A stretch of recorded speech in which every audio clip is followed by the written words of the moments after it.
Welcome back, everyone, for another deep dive. Yeah. We've got some first-hand accounts this time. Oh, cool. Yeah, session logs, they're called. Okay.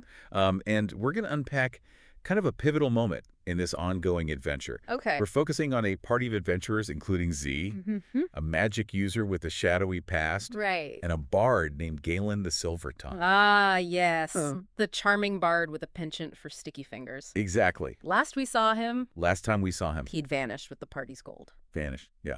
Poof, Oh. gone. leaving them high and dry. High and dry, that's All right. right. And now we're about to see how he goes from suspected thief to a trusted member of this band of heroes. It's quite a journey. It is quite a journey. Filled with pirate attacks, fiery rescues, and a shadowy figure named Vilmore Vilmore, pulling the strings. oh boy, Buckle up. things are about to get interesting. What's fascinating here is the way these logs reveal Galen's transformation. Okay. It's not a sudden shift, but a gradual evolution shaped by the events unfolding around him and his interactions with the party. I see. It's a study in trust earned choices made and the potential for redemption even in the most unlikely of heroes. Okay, so let's rewind a bit. Oh, okay. You last left off with the party in Stone Wharf, Right. where they'd caught Galen red-handed, Almost. or almost attempting a theft. Yeah. But before they could deal with him, he disappeared, Taking their money with him. taking all their money. So how does he reappear?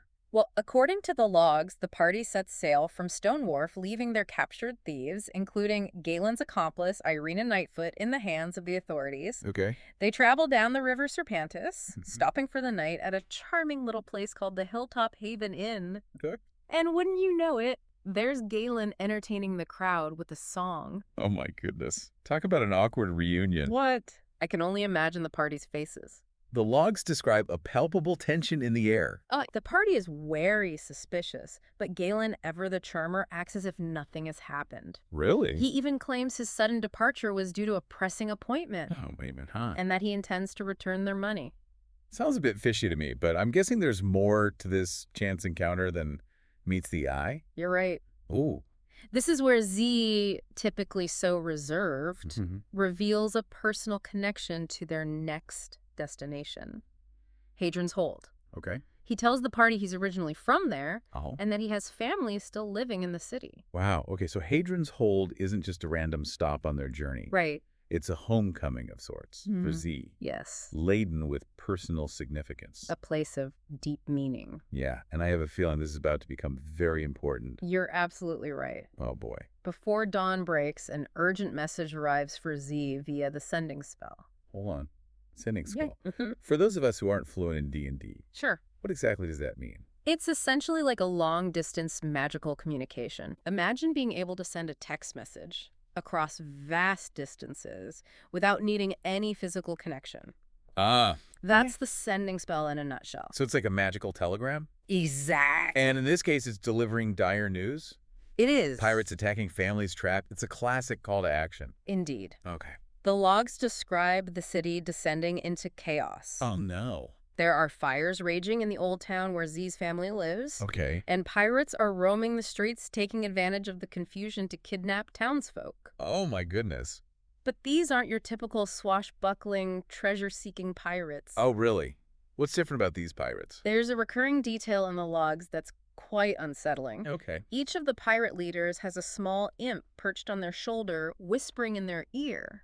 That's creepy. These imps, small demonic figures, seem to be influencing the pirates, directing their actions. Okay, so these aren't just opportunistic raiders. No. They're being controlled, manipulated by these imps. Right. It makes you wonder who's really pulling the strings, doesn't it? It does. Could this be the work of the shadowy figure named Vilmore you mentioned earlier? It's a strong possibility. Okay. Remember, we're trying to figure out how Galen goes from suspect to trusted ally. Right. Well, this is where things start to get interesting. Okay. As the party rushes to reach Z's family, they encounter a group of pirates at the city gates. Mm-hmm. And Galen, despite his questionable history, steps up in a big way. Really? How so? I thought he was all about self-preservation. The logs describe him using his quick wit and magic to distract and control the pirates, while Z and the others strategize.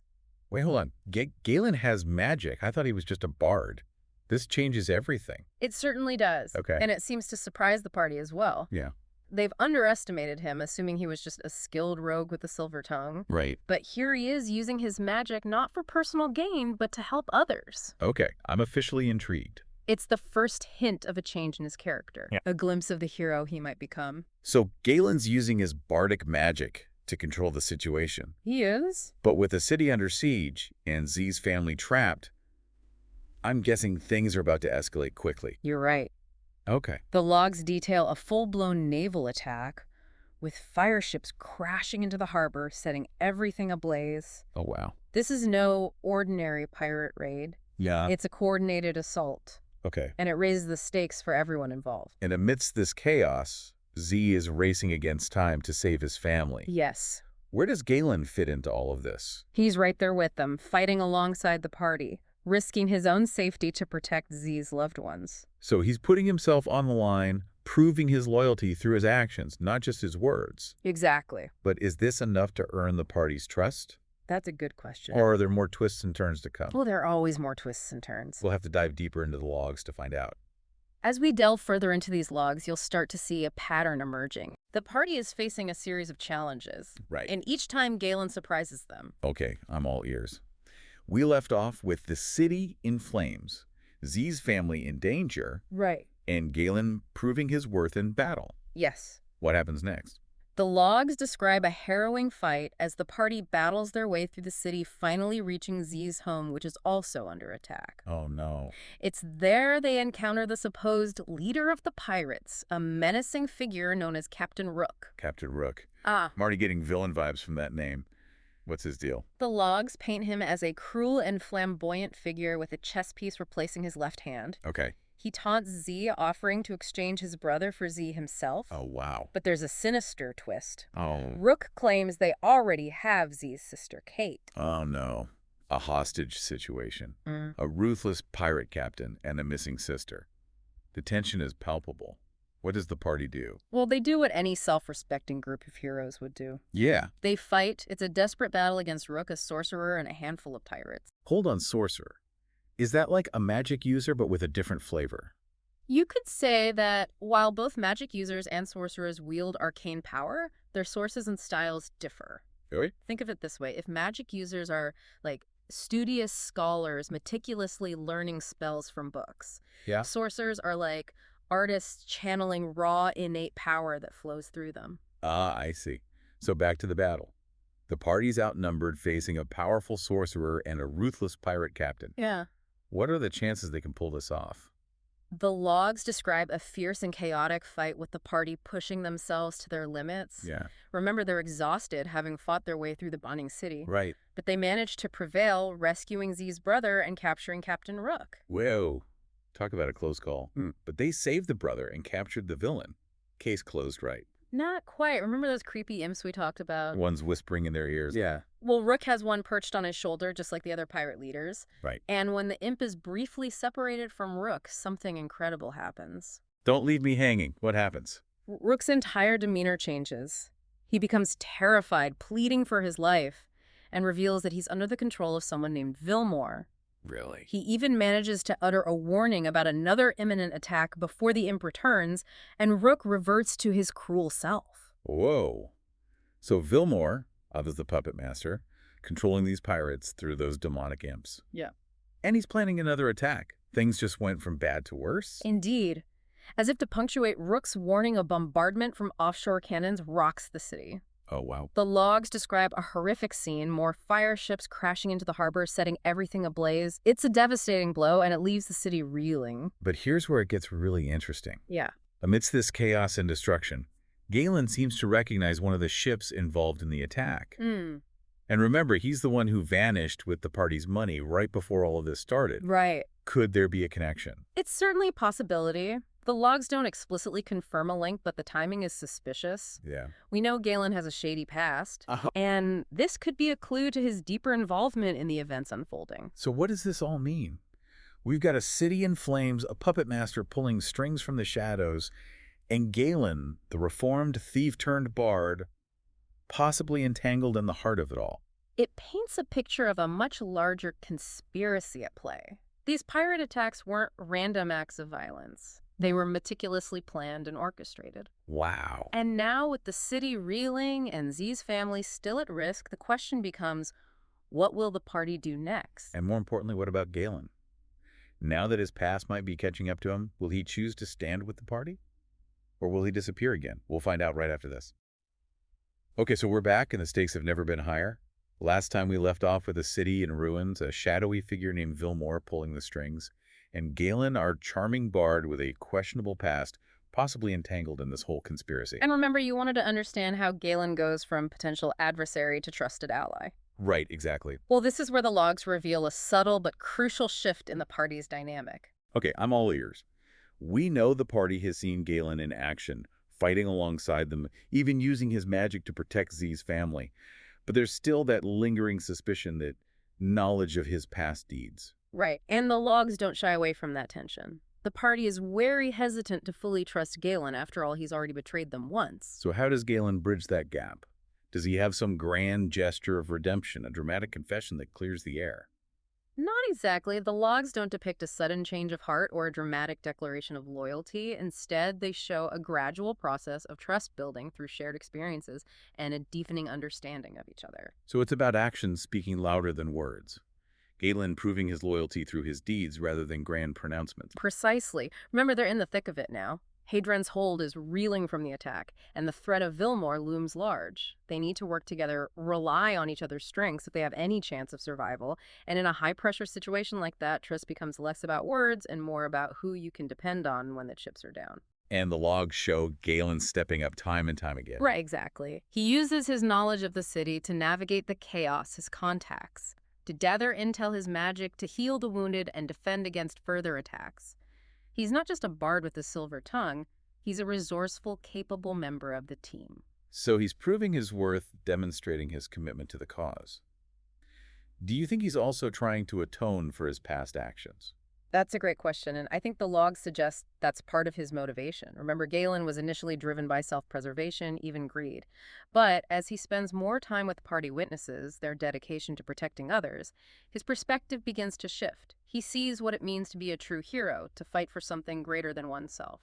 It's a classic redemption arc unfolding in the midst of a high-stakes adventure.